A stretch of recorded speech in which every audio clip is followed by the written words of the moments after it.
처음에 이 신문사에서 연재에 대해서 얘기를 하실 때 어떻게 해서 작가님을 섭외하게 되셨나요? 네, 사실은 그것도 이제 사실은 영업의 결과인데요.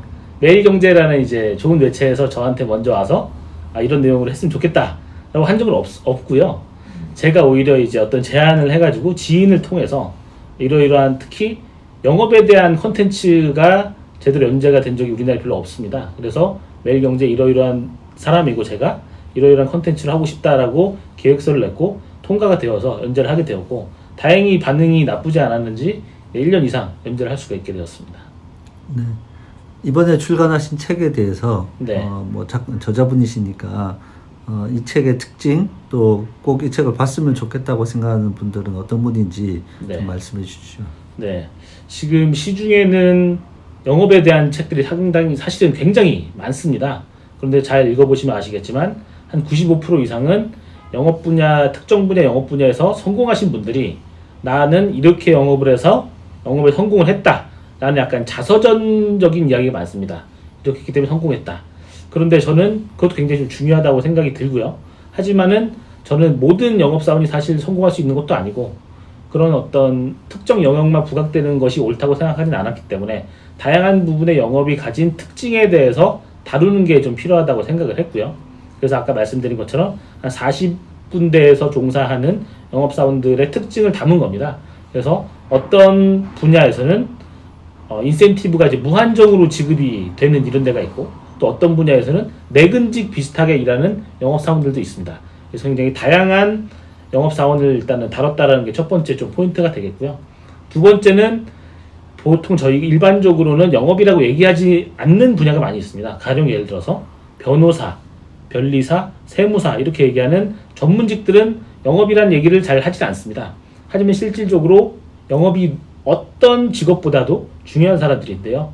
이런 이제 전문직의 영업에 대해서 좀 다뤘고요. 세 번째로는 아예 영업이라고 부르지 않는 영역이 많이 있습니다. 예를 들어서 지금 이제 대학교나 대학원에서는 학생들이 갈수록 부족해져서 대학 교수나 이런 분들이 뭐 고등학생을 유치한다던가 대학원생을 유치한다던가 혹은 대학교의 발전을 위해서 기부금을 유치하기 위해서 굉장히 많은 노력을 하고 있습니다.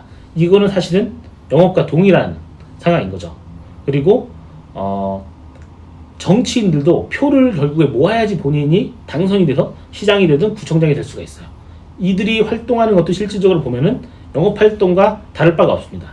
그리고 온라인 쇼핑몰에서 MD로 활동하는 분들도 결국에는 물건을 수급을 하고 그거를 잘 파는 것이 굉장히 중요하기 때문에 영업활동을 하는 거예요. 하지만 말씀드렸다시피 정치인이라던가 대학 교수라던가 MD를 영업사원이라고 얘기하지는 않습니다. 하지만 저는 이 책에서는 그런 내용을 다루어서 영업의 외연을 확장하려고 노력을 했고 그런 것이 마지막 좀 특징이 되겠습니다. 네. 컬럼을 작성하시면서 많은 분들을 이제 만나셨는데 네네. 기억나시는 재미있는 에피소드 같은 게 있으면 한 가지 소개 부탁드리겠습니다.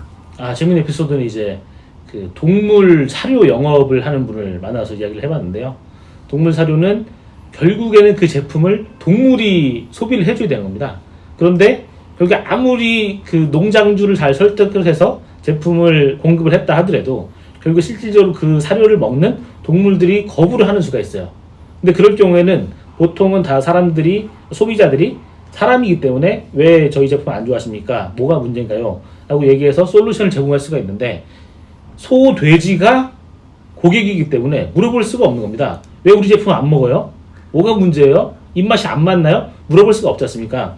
그게 굉장히 괴롭다라는 이야기를 했는데 참 다양한 영업 사원이 있고 엔드 유저가 정말 다양할 수 있다라는 걸 그때 좀 알고 굉장히 좀 많이 재밌으면서도 고충을 좀 많이 좀 느끼기도 했습니다. 네. 송 교수님하고 이제 교육으로 만나신 걸로 알고 있는데 네. 그 만나신 과정부터 오늘 이렇게 인터뷰 영상까지 간단하게 좀 말씀해 주시죠. 네네. 저는 지금 고려대학교 기술경영전문대학원에서 박사를 수료까지 한 직장인 대학원생이었고요. 석사랑 박사를 이제 같은 학교에서 다녔기 때문에 4년간 학교를 다녔습니다. 4년간 학교를 다니면서 송익규 교수님 수업은 제 기억으로 한 3번인가 4번 정도 이제 들었던 것 같은데요. 그만큼 이제 손인규 교수님 수업이 워낙 이제 유명하고 어떤 또 이제 또 재미있고 이제 의미가 있기 때문에 많은 학생들이 또 수강을 했습니다. 특히 이제 블록체인이라는 이제 뜨고 있는 영역에서의 이제 내용을 다루고 있었기 때문에 결국 저도 그 수업에 듣고 뭐 영향을 받아서 블록체인 업계에서 한 6개월 정도 일을 하기도 했었고요.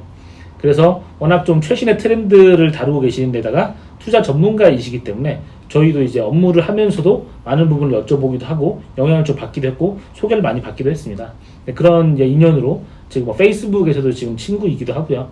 그다음에 업계 현황에 대해서도 한동안 이렇게 많이 좀 이야기를 나눌 수가 있었습니다. 그런 계기로 계속적으로 이렇게 인연을 맺게 되었고 당연히 이제 제가 새로운 책을 냈다라는 것도 교수님도 알고 계셔서 제가 같이 소개도 드릴 겸 해서 방문하게 되었습니다.